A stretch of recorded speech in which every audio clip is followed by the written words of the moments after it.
Lahore, a city steeped in history and tradition, has always been a pivotal part of the cultural and political landscape of Pakistan. This video will take you back to the transformative decades from 1950 to 1970, a time when Lahore not only rebuilt itself from the ashes of partition, but also emerged as the beating heart of Pakistan's identity. When Pakistan was created in 1947, Lahore found itself at the center of a maelstrom of change. Hundreds of thousands of Hindus and Sikhs left for India, while an equal number of Muslim refugees from India poured into Lahore. The city's social fabric was instantly altered. Entire neighborhoods were emptied and then repopulated.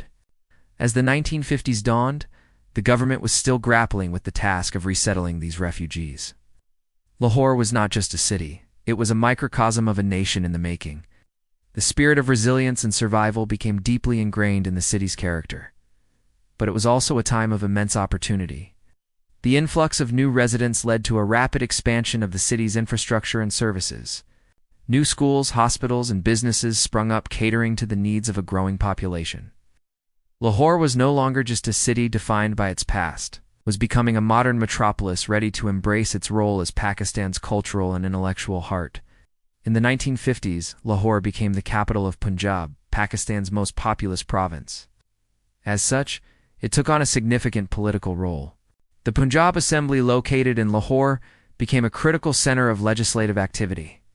Major political parties like the Muslim League, Awami League, and later the Pakistan People's Party, PPP, held major gatherings and rallies in the city. Lahore's intellectual elite, including writers, journalists, and academics, played a pivotal role in shaping national discourse.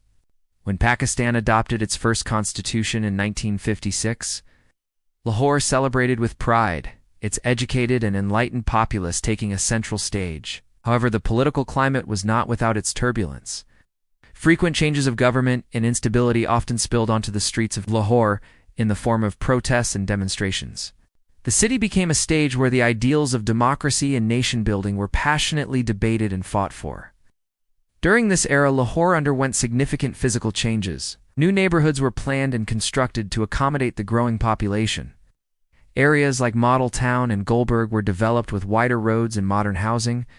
At the same time, educational institutions like the University of the Punjab and Government College Lahore saw a surge in enrollment, turning the city into a hub of learning.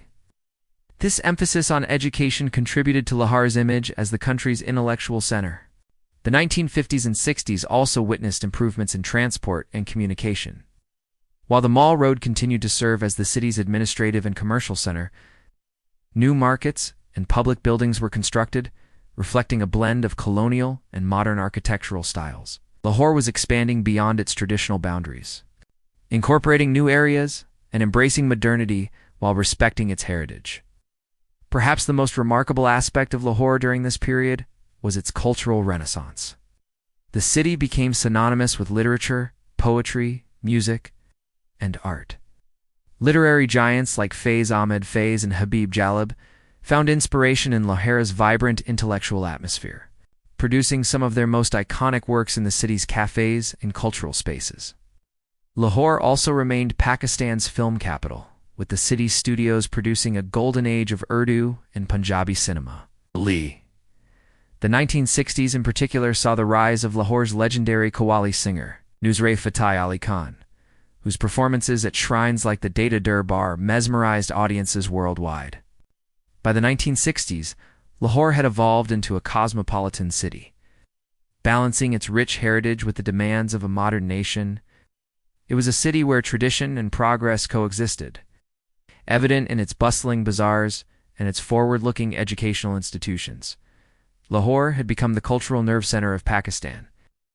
Its contributions to literature, music, and film had enriched the country's identity, while its intellectual and political activism had shaped its destiny. As we journey further into the latter half of the 20th century, Lahore's story continues to unfold. And if you want to be a part of this journey, don't forget to subscribe. Your support means everything to us. Let's continue to explore the captivating history of Lahore together.